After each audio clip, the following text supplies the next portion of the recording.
Hi, everyone, and welcome to the Earth Day Everyday podcast, where we aim to spotlight exemplary activists, policymakers, and changemakers in the field of sustainability and climate change. I'm your host, Aryan Doshi, and today we are extremely lucky to be joined by Heidi Pan. Heidi is a Climate Mental Health Network Gen Z advisor, former NASA intern, and a host of her very own 1.5 Degrees podcast. Heidi, it is absolutely wonderful to have you with us today. No, thank you so much for having me on. It's a pleasure to be here. Yeah, no, thank you for taking the time. I've seen the work that you do in the field of sustainability and advocacy, and that's been so amazing to witness. And I guess that sort of brings me to my first question, which is that how did this journey begin for you, and when did you know that this was a field that you wanted to pursue? Yeah, no, for sure. And thank you also for what you do. I'd say it kind of began when it all began for me. I've always loved animals and biology and nature since I was a little kid. I remember like my favorite show growing up was like Diego and Wild Kratts and Brave Yeah, Wilderness. Yeah. So I don't know, like I've wanted to be like a biologist for for a sure. long time, even before before I really knew what that meant. Yeah, Yeah. Um, but I guess like also, as soon as I was kind of aware that, everything that I loved was like under threat, by climate change, yeah, I haven't really been able to stay away. In the past I've described it as like, kind of like watching the house burn, yeah. and standing by and watching it burn when I have like a water gun in my hand, Yeah. Like Able like I to can do put it something down. about it. Yeah, exactly. Yeah. Yeah, It's no, I like think that is such a good analogy to make, right? Because I think a lot of times people view this climate crisis, view the scenario with sort of this hands back and external locus of control approach, which is that, I can't do anything about it, but like you said, we can just hose it down.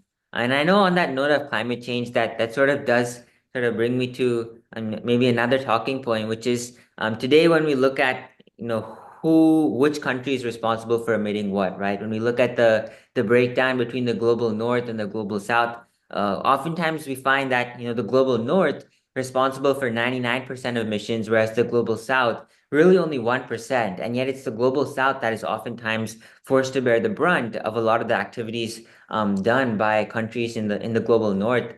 So can you maybe talk about that breakdown and what is our message really to countries in the global north? Yeah, no, I'd say that's definitely a great point to bring up, and I'd say more broadly, maybe the message is like reduce. As you say, it's the global north is made up of mostly consumers, which is the center of the problem. Yeah. I'd also say just be aware of being privileged and not being right now, at least, the most affected population. I Mhm. definitely struggle with being a so-called climate activist, being from the United States, which is comparatively less affected than other places in the world right now, and yet it's still one of the loudest. Yeah.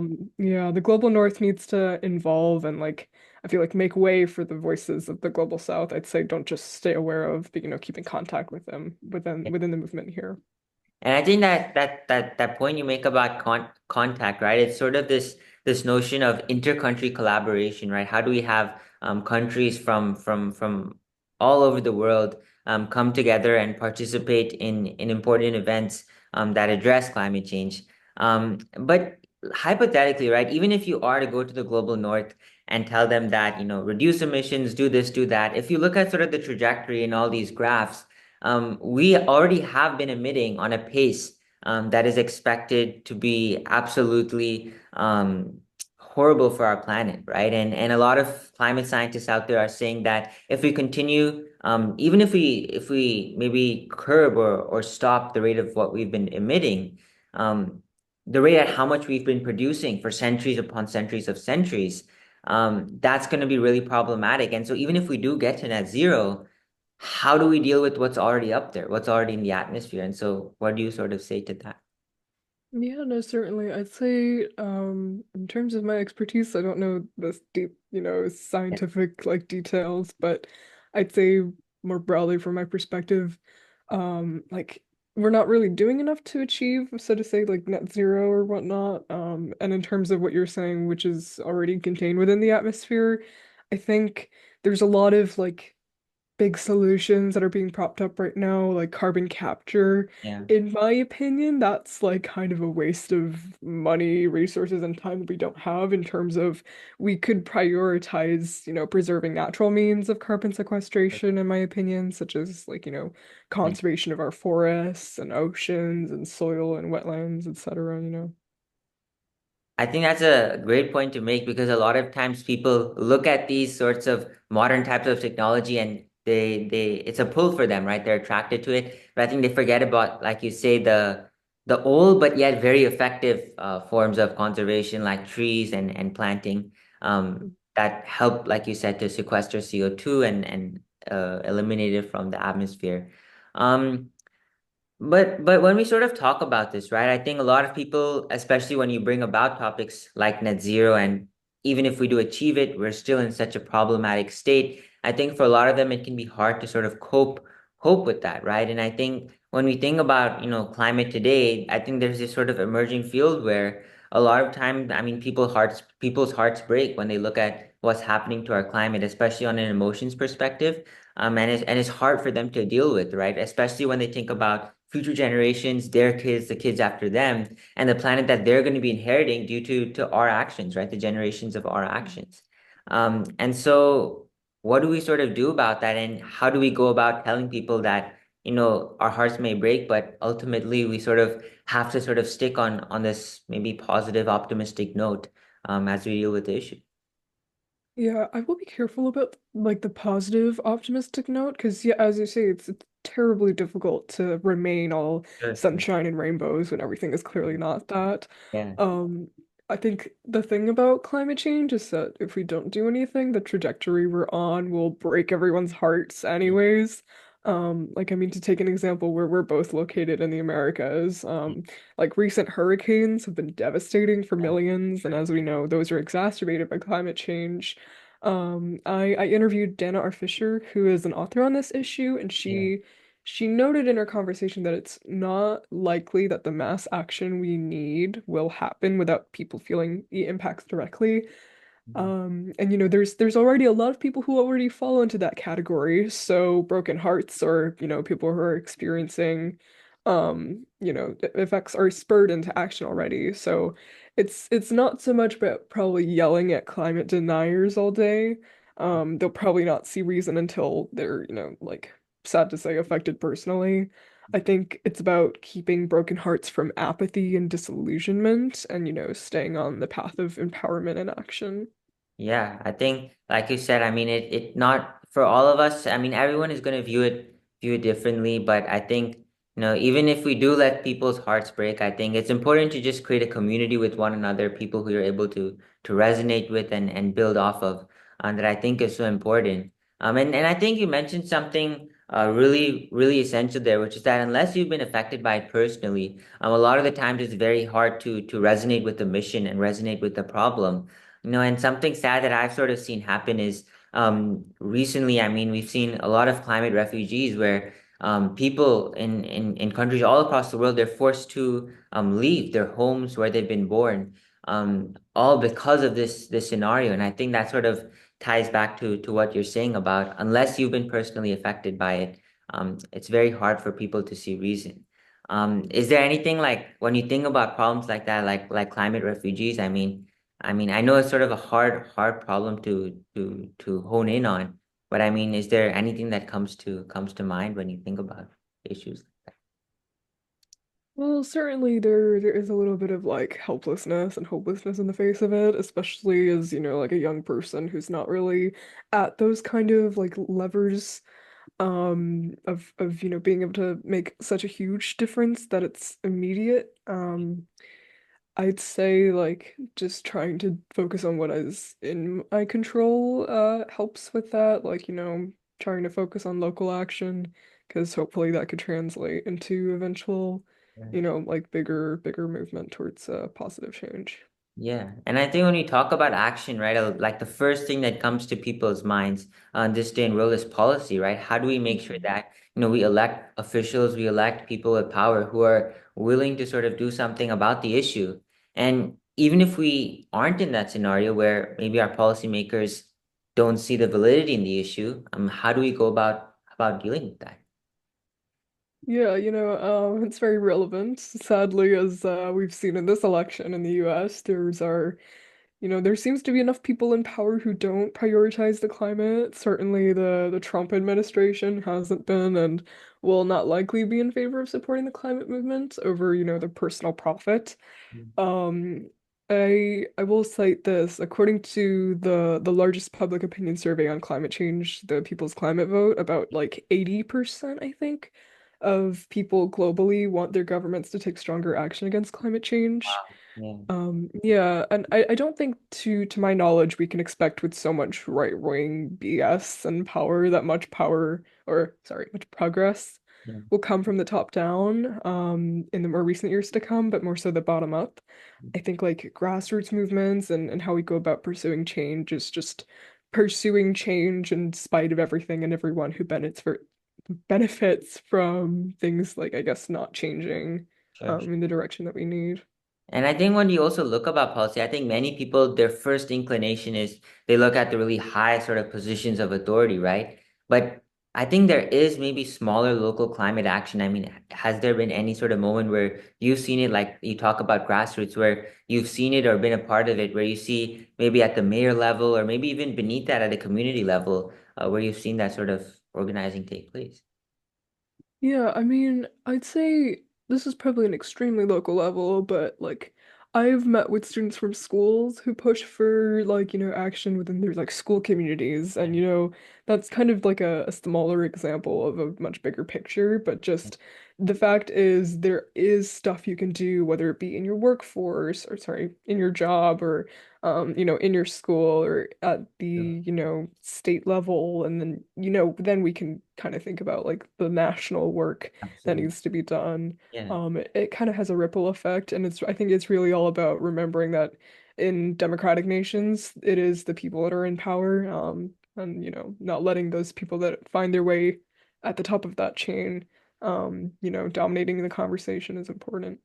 Yeah, and I think what you said there about, starting off small, starting off local, I think that also maybe is a misconception, which is that in order to make change, a lot of people want to see this, immediate sort of fast impact. And when they don't see that gratification, then they don't feel like they're doing anything that's worth contributing to. Mhm. And one sort of, saying I've come across when we approach this climate movement is that no action is maybe small enough, right? In one of my past podcasts, the guest said, do what you can, not what you can't, right? Are there any examples where, you've seen that mindset? Like for me, a lot of the times, I think about when you go to your local, coffee shop, right? If you just bring in that one thermos of your own instead, right? That might seem like a small action, but if you go to that coffee shop, every day, that's one cup, 365 cups a year, and multiply that by, the thousands of people who maybe go to that coffee shop, right? You're saving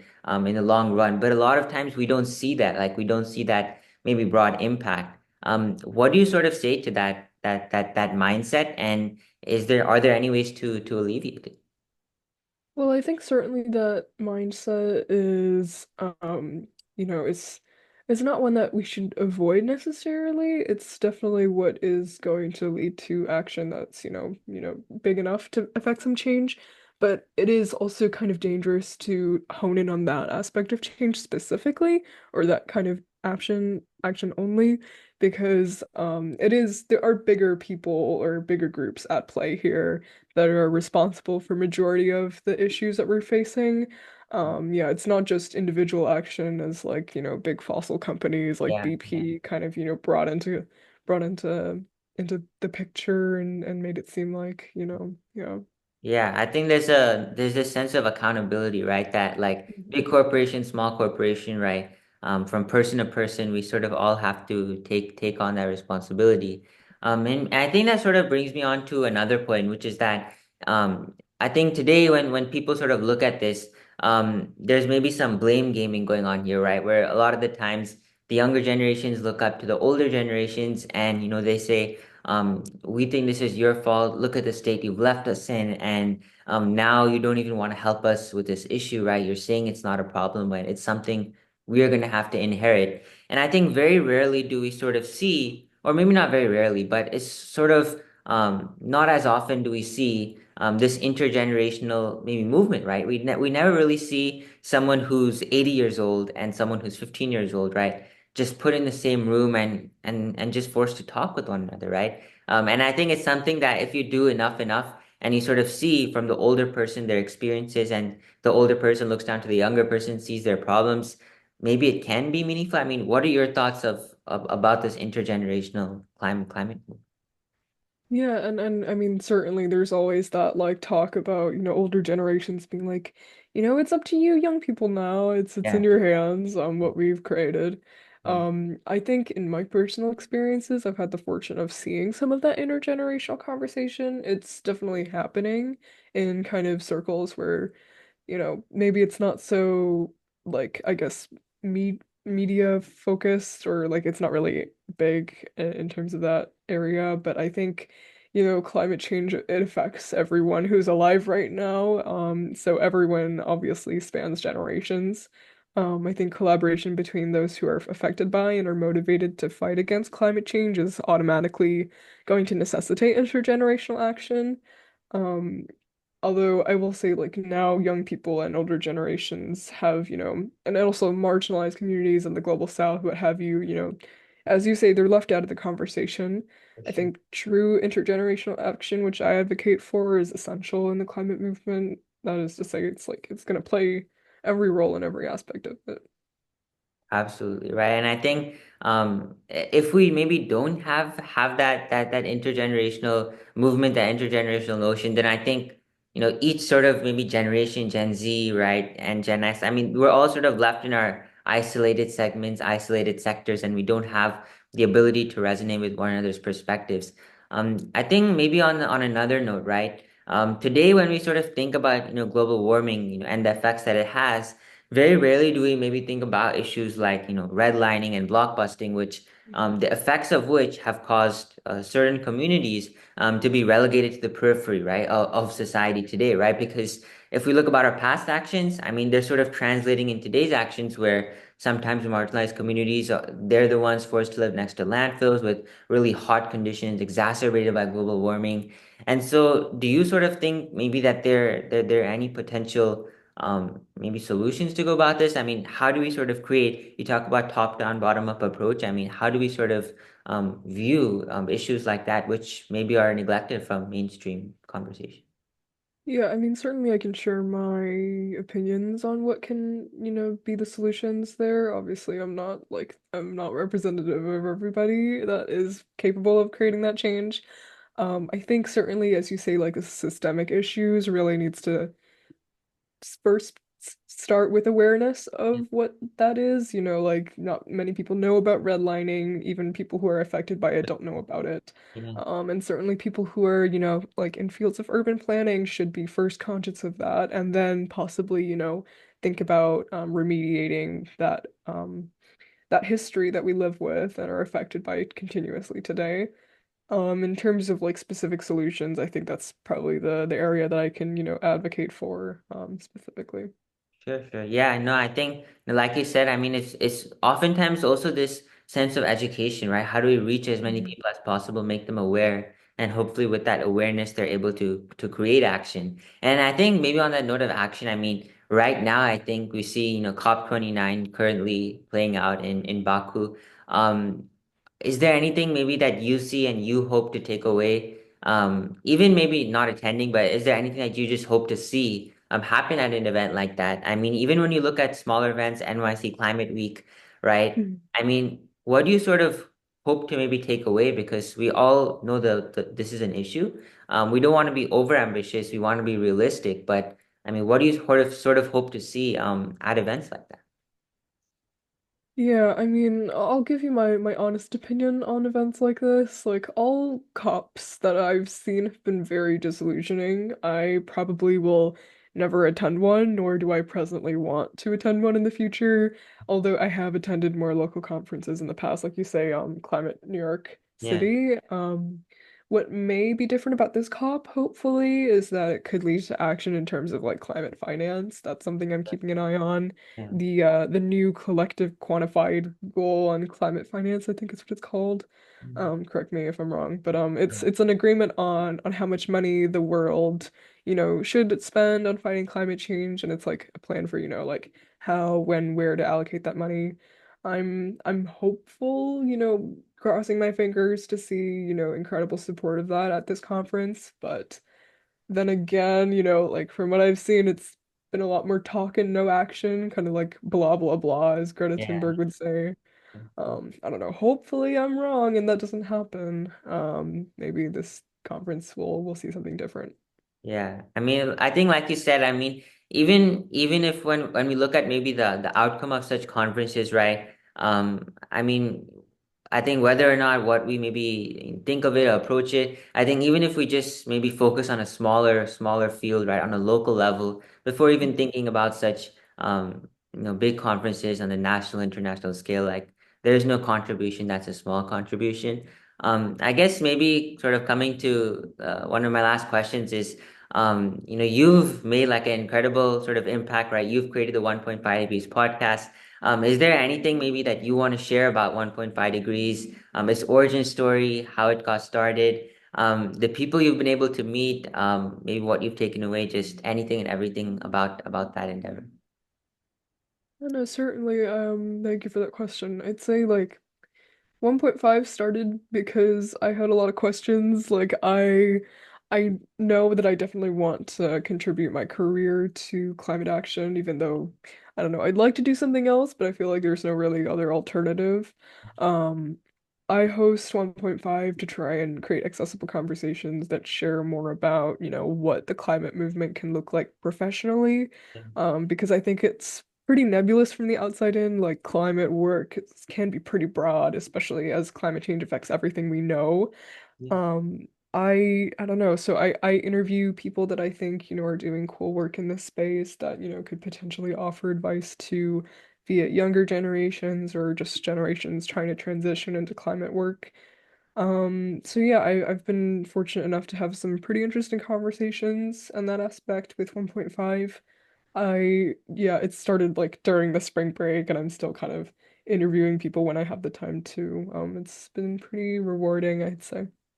Yeah, no, that's an incredible story. I mean, I follow it. I mean, I love seeing the people that you interview and bring and the unique perspectives they provide. I guess maybe sort of last question is, this is sort of something I always sort of try to end off with, which is that, what do you sort of say to the aspiring environmentalists today? I mean, how do they get involved to someday make the impact that you've done? Because, the field is so expansive, right? A lot of the times you don't know what sector was space to maybe devote your time and attention to. And so what advice do you maybe have for them? Where do they go and how do they apply their skill set to making change? Yeah, I'd say definitely start with asking that question. It's a very important question to ask. Start with what's personally relevant to you, because that tends to be where everything hits the hardest and where you'll be most motivated to take action. I kind of started with, like my questions and I have no idea what to do. And in that found kind of an area that I could, work on myself. And I think that can be the case for a lot of people in this space already, that they see something that is a problem in their local area or in their personal lives and then translate that into possible action. And I think that's, that can be the case for everybody. So even if it's something like maybe you're an artist and you know that you have the skills and Yeah.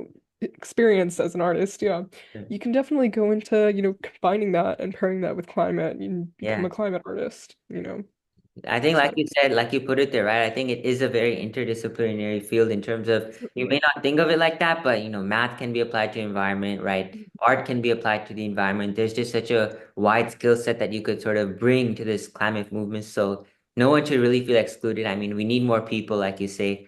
But no, thank you so much, Heidi, for taking the time to join the podcast, share your wisdom with all of us. Thank you so much to all our viewers, and we'll see you all on the next episode of Earth Day Every Day. Thank you so much. Thank you, Arian, very much.